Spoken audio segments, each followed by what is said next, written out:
This is the sixth video in a series of videos covering your Alphabet textbook vocabulary to help you prepare for your Arabic 131 course.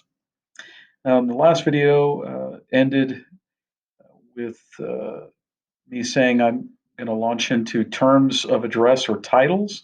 But before that, I want to do a quick review of this verb. The first verb conjugation and verb introduction we had so far in the videos.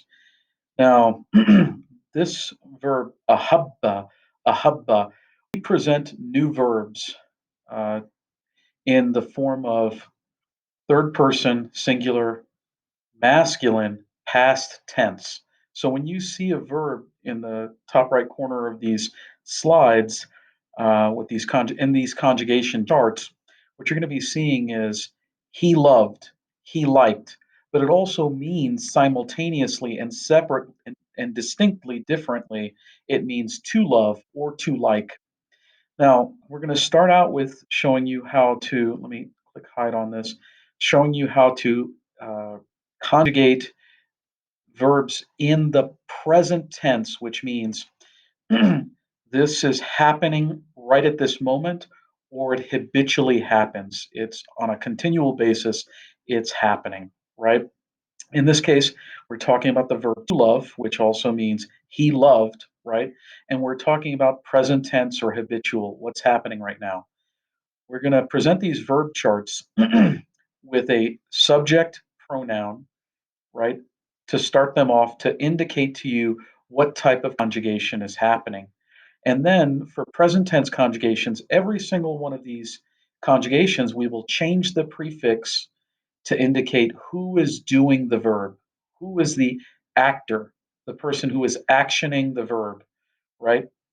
And then in a few cases, we'll also add a suffix to indicate, to try to provide a distinct difference on who is actioning, who is the doer of the verb.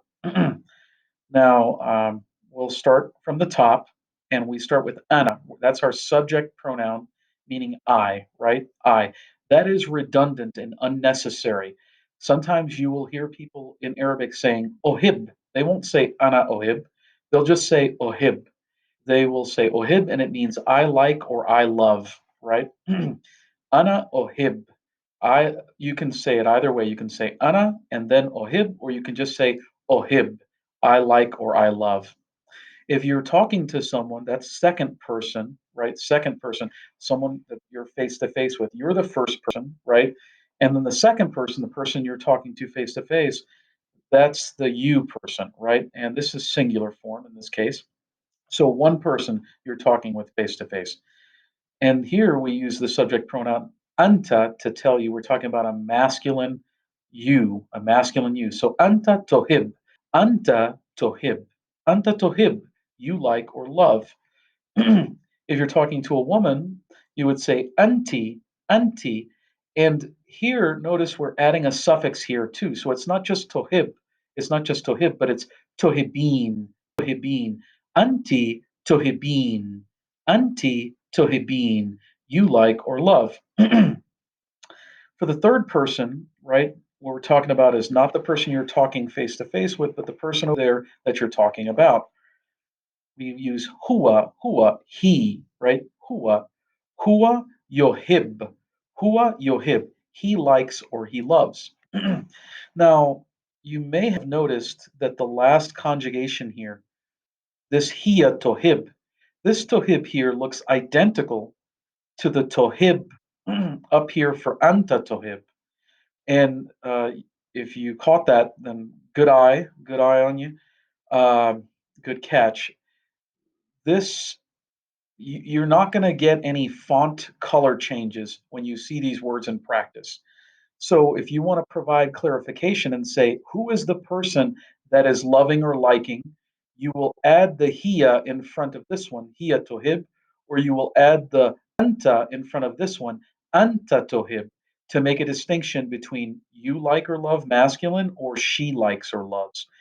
The alternative to that is just discerning from the context of the conversation or the written text that you're reading to discern, okay, is this a she that is liking or loving, or is this a you masculine that is liking or loving. But you got to be mindful of that um, identical conjugation between those two. And it's not just for this verb.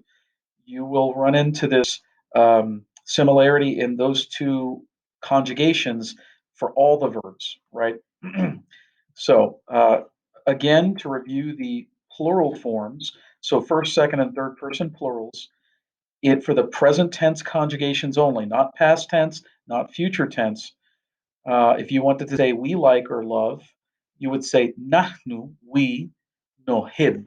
Nahnu, nohib. Nahnu, nohib. If you wanted to say all of you all like or love, you would say antum, antum, that's you all.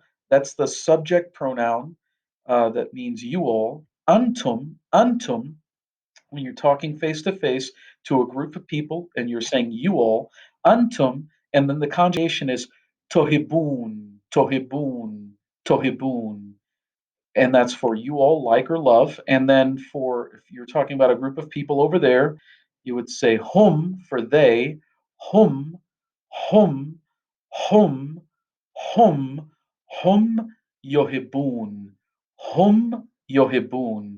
They like or love. And then going back to this box in the bottom left corner, you can say I like him. Ohibuhu, ohibuhu. You can add the direct object suffix pronoun to the end of the ohib to say ohibuhu, ohibuhu. I like him. Or you can say I like her. You can add that direct object pronoun suffix or ending to the ohib to say ohibuha, ohibuha, ohibuha, ohibuha, ohibuha. I like her. And if you want to talk about the concept, the abstract concept, the idea, the thought of loving, you could say, you can use something called the verbal noun. This is a noun that captures the idea of the verb. And we always start these off with the word the. So it'll be al and then whatever the verbal noun is. So al ihbab, al ihbab, al ihbab, al ihbab, loving.